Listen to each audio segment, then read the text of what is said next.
Good morning student.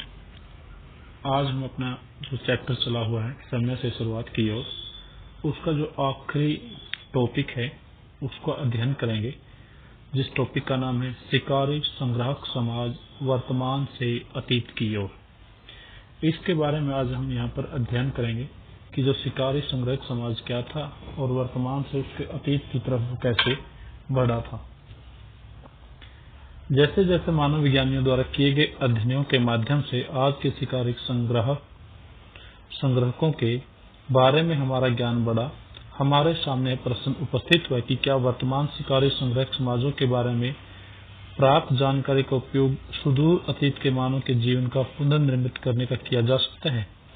मतलब कि जैसे जैसे हमें इसकी जानकारी मिली, तो इस जानकारी के आधार पर हमारे दिमाग में हमारा ये प्रश्न सामने आया कि जो आज का समाज है वो सुदूर अतीत का जो समाज था उस जानकारी के द्वारा इस जीवन को दोबारा निर्मित कर सकता है।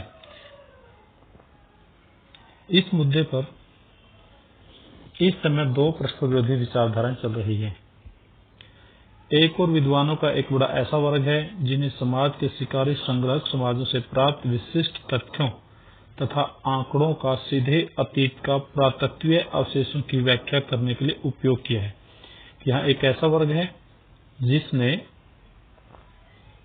इन विद्वानों ने शिकारी समाज का उससे जो प्राप्त विशिष्ट तथ्य और आंकड़े थे उसको सीधे अतीत के पुरातत्वीय अवशेषों की व्याख्या करने के लिए उपयोग किया। जैसे कि यहाँ पर उदाहरण जो आज से 20 लाख पहले के होमिनिड थे उनके बारे में दिया गया, जो आज से 20 लाख पहले स्थल थे होमिनिडों के, उनके बारे में, जो कि तुर्काना की झील के किनारे पर स्थित हैं।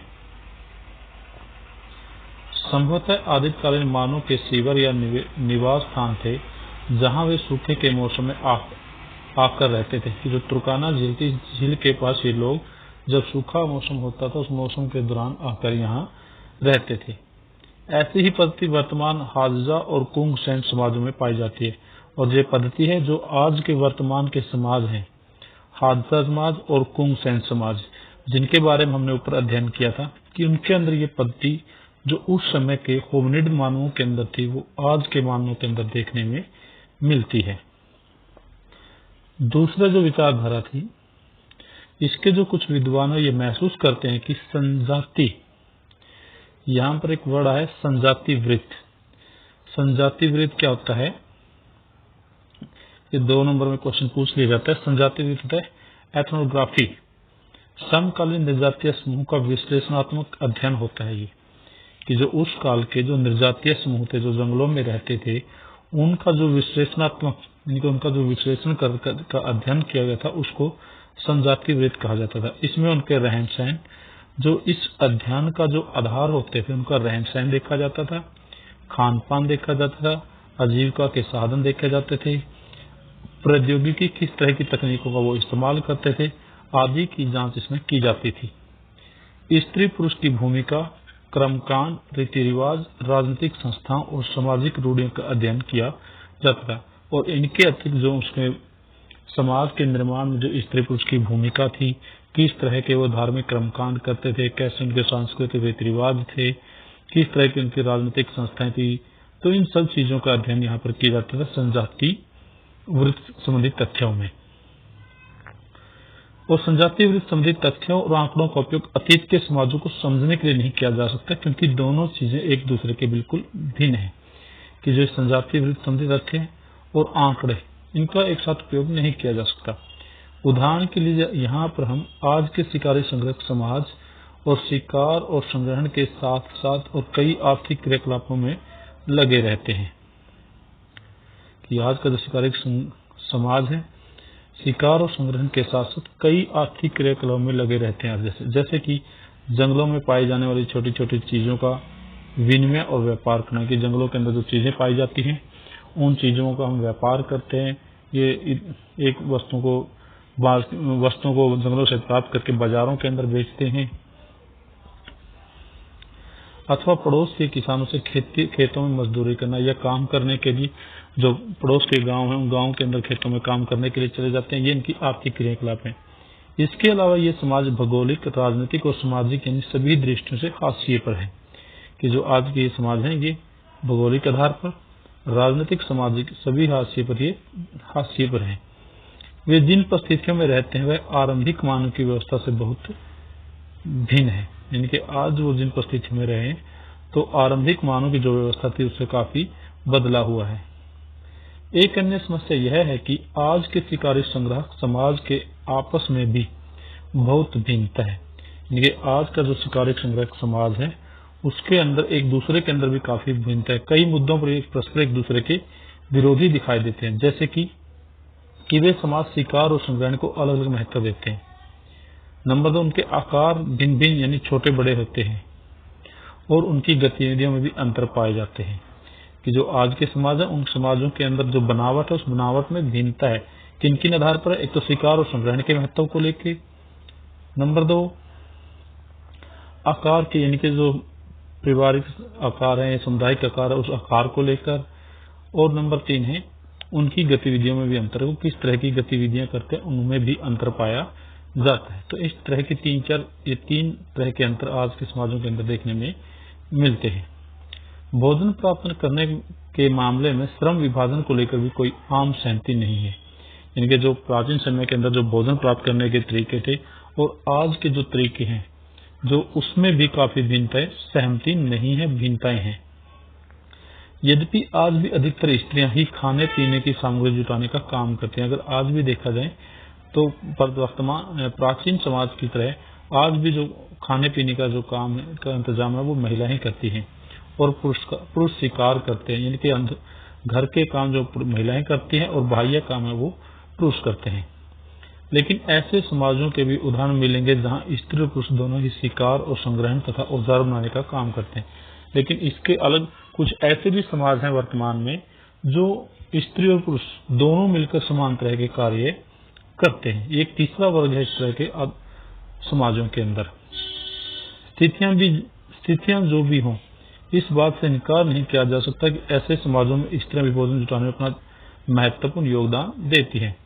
संभवतः इसी बात से सुनिश्चित होता है कि आज के शिकारी संग्राहक समाजों में स्त्री पुरुष दोनों की भूमिका अपेक्षाकृत एक समान है। यानी कि आज के जो समाज है वो स्त्री पुरुष एक समान समझे जाते हैं। यद्यपि इसमें समाजों के अंदर कुछ अंतर हैं। वर्तमान स्थिति ऐसी होने पर अतीत के बारे में कोई निष्कर्ष निकालना कठिन है कि जो ये आज जो स्थिति है इनके आधार पर हम प्राचीन समाज की जो वर्तमान स्थिति है उसका कोई निष्कर्ष नहीं निकाल सकते। उसके बाद है वैष्णव से संबंधित जो उपसंहार निकलता है। जो लाखों सालों तक मानव जंगली जानवरों का शिकार करके और जंगली पेड़ पौधों को इकट्ठा कर अपना भरण पोषण करते रहे। फिर 10,000 से लेकर 4500 वर्ष पहले तक दुनिया के भिन्न भिन्न भागों में रहने वाले लोगों ने कुछ जंगली पौधों को अपने उपयोग के लिए उगाना और जानवरों को पालतू बनाना सीख लिया। इसके फलस्वरूप खेती और पशुचरण कार्य उनके जीवन पद्धति का अंग बन गया। इधर उधर बिखरे हुए खाद्य पदार्थों को बटोरकर खाने की बजाय उन्हें खेती के जरिए स्वयं उपजाकर प्राप्त करना मानव इतिहास की एक युगांतकारी घटना है। मगर उस समय यह परिवर्तन क्यों आए? लगभग 13,000 साल पहले अंतिम हिम युग का अंत हुआ। कि जो ये अंतर था इनके यहाँ पर हम ये क्वेश्चन आ जाता है कि मानव के उत्पादक बनाने में कौन कौन से कारकों का योगदान था। इनके मानव का भोजन उत्पादक बनने के लिए कौन कौन से कारक उत्तरदायी थे। इन कारकों में अंदर एक तो हम समाज के बारे में लिख सकते हैं, नंबर 1 समाज। दूसरा होता है जलवायु परिवर्तन। दूसरा कारण है जलवायु परिवर्तन, जो यहाँ पर हम 13,000 साल पहले की बात को कर रहे हैं। ये हमारे जलवायु परिवर्तन में आ जाता है। नंबर 2 है जलवायु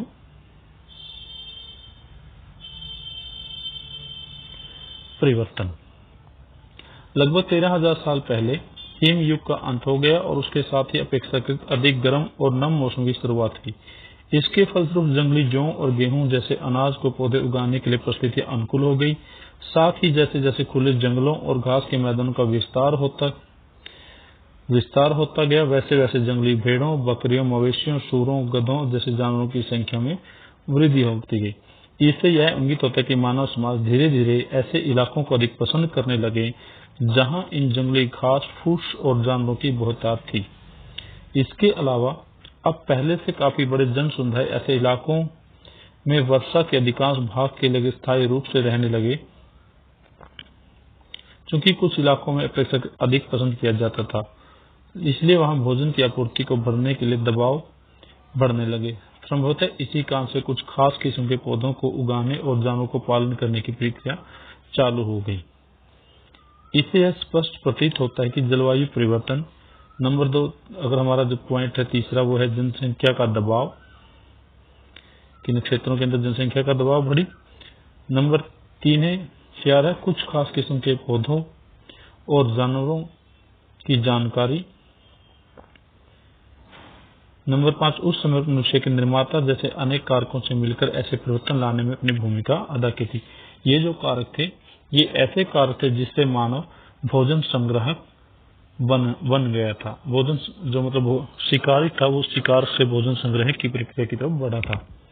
एक ऐसे क्षेत्र जहां आज से लगभग 10,000 साल पहले खेती और पशुचरण प्रारंभ हुआ था, यह फर्टाइल क्रेसेंट यानी उर्वर अर्धचंद्राकार क्षेत्र मध्य सागर के तट से लेकर ईरान के जाग्रोस पर्वतमाला तक फैला हुआ था, जिस क्षेत्र के अंदर ये विस्तृत हुआ था। खेती की प्रथा चालू हो जाने से लोगों ने एक स्थान से पर पहले से ज्यादा लंबे अरसे तक टिकना शुरू कर दिया। इस प्रकार गाढ़े कच्ची ईंटों और पत्थरों से भी स्थायी घर बनाए जाने लगे।